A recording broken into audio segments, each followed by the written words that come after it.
আজকের এই ক্লাসে বাংলা বাক্য থেকে কিভাবে ইংরেজি তৈরি করতে হয় এবং ছোট থেকে বড় অর্থাৎ ইংরেজি আর বাংলার সঙ্গে কতটা সম্পর্কযুক্ত, কিভাবে প্রকৃতপক্ষে বাক্য তৈরি হয়, তারপরে কি সাজাতে হয়, ডিটেলস আমরা আলোচনা করব। আর এই ক্লাসের শেষে একটি জাস্ট এর উপরে ভিত্তি করে একটা প্র্যাকটিস সেট আমি দেব, আমাকে কমেন্টে জানাবে। কেন? কারণ আমাদেরকেও প্র্যাকটিস করতে হবে। মনে রাখতে হবে, there is no substitute than practice. Practice is very important part to improve our self. Okay, এটা কিন্তু সবসময় আমাদেরকে মনে রাখতে হবে। সবথেকে গুরুত্বপূর্ণ বিষয় হলো প্র্যাকটিস। এখানে কিন্তু মুখস্থ বিদ্যা কোনো কাজে আসবে না। প্রত্যেক দিন অল্প অল্প করে আমাদেরকে প্র্যাকটিস করতে হবে। দেখো কিভাবে ছোট ছোট বাক্য থেকে আমরা কিভাবে একটা বড় বাক্য তৈরি করব। দেখো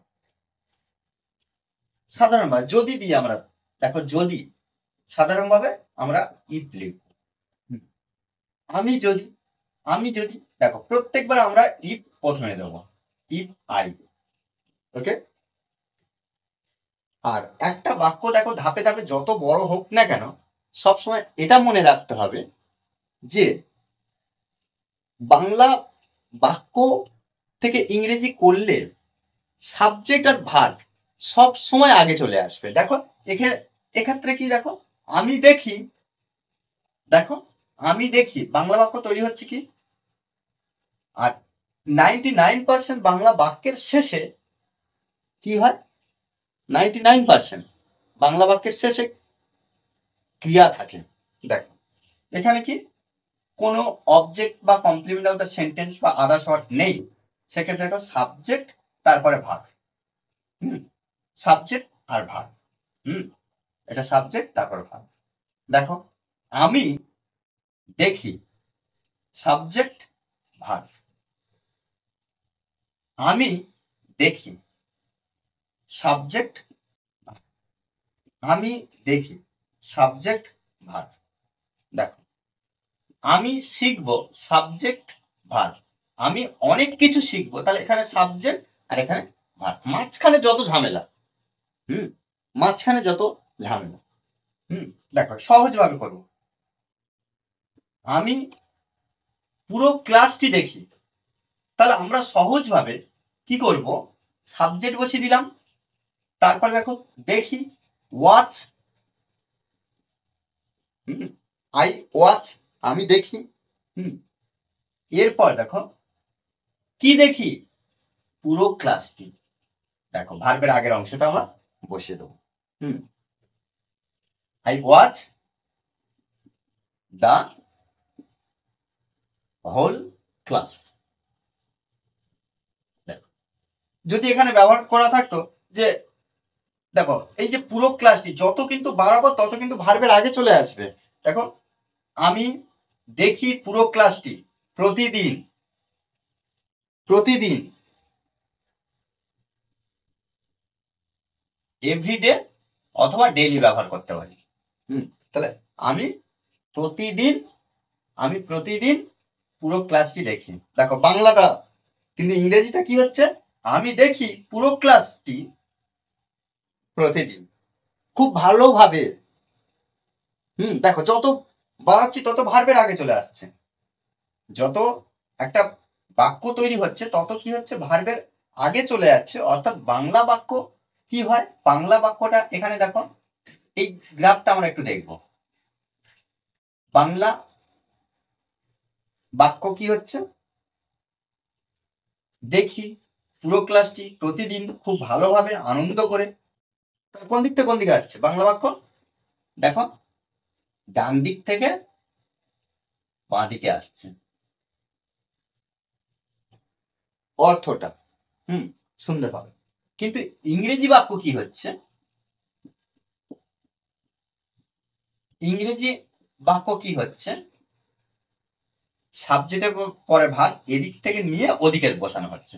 অর্থাৎ এখানে কি হচ্ছে, বাঁ দিক থেকে ডান দিকে চলে যাচ্ছে। এই বিষয়টা কিন্তু একটু মাথায় রাখতে হবে। তাহলে আমি দেখি এখানে সাধারণভাবে আই ওয়াচ বসিয়ে দেবো। এবার তারপর দেখো, আর এখানে ইফটা অর্থাৎ যদি, এখানে আমরা ফার্স্ট টাইম ইফ বসিয়ে দেবো। এখানেও যদি, আই এফ। দেখো, if I watch the whole class, তাহলে if I watch the whole class হলো কমা আমি শিখবো। তাহলে দেখো এখানে ভার্বের সঙ্গে ব যুক্ত আছে, বাংলা ক্রিয়ার সাথে ব যুক্ত আছে। সেক্ষেত্রে আমরা কি করবো, সবসময় উইল বসিয়ে দেবো ফিউচার অ্যাকশনের জন্য। আই উইল, আই উইল শেখা ইংরাজি, লার্ন।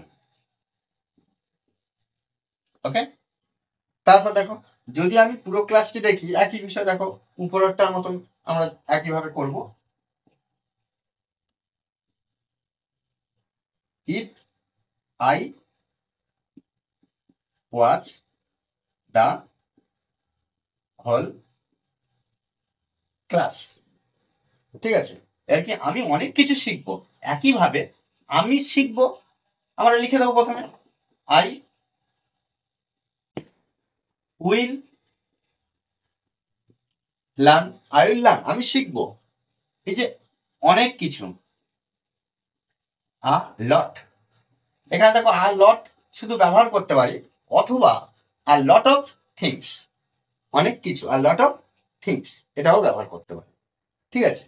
এবার দেখো স্ক্রিনে আরেকটি প্র্যাকটিস সেট আছে, দেখো এই বিষয়টা তোমরা অবশ্যই নিজেরা একটু তৈরি করে আসবে। দেখো এক্ষেত্রে কিন্তু এই যে বাক্যগুলো আমরা তৈরি করলাম এর উপরে কিন্তু আমরা নেগেটিভও করতে পারি, ঠিক আছে। এখানে যদি, বা এখানে আমি জায়গা আপনি, আপনি যদি,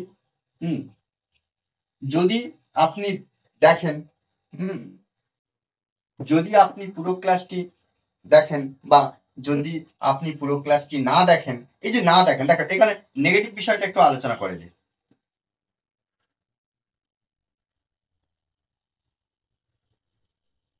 যদি আপনি পুরো ক্লাসটি দেখেন, দেখেন, আর যদি আপনি পুরো ক্লাসটি না দেখেন, এই যে না দেখেন এর জন্য আমরা কি করব, না দেখেন, না দেখেন, না দেখেন, তাহলে নেগেটিভ দেওয়া আছে, তাহলে আমরা কি করব, নার জন্য এই যে নটটা এই ভার্বের পরে বসিয়ে দেবো, ভার্বের পরে বসিয়ে দেবো, কি দিলে হবে না, I watch not the whole class, এভাবে কিন্তু নটটা কিন্তু একা একা এভাবে ডাইরেক্ট ভার্বের পরে বসে না।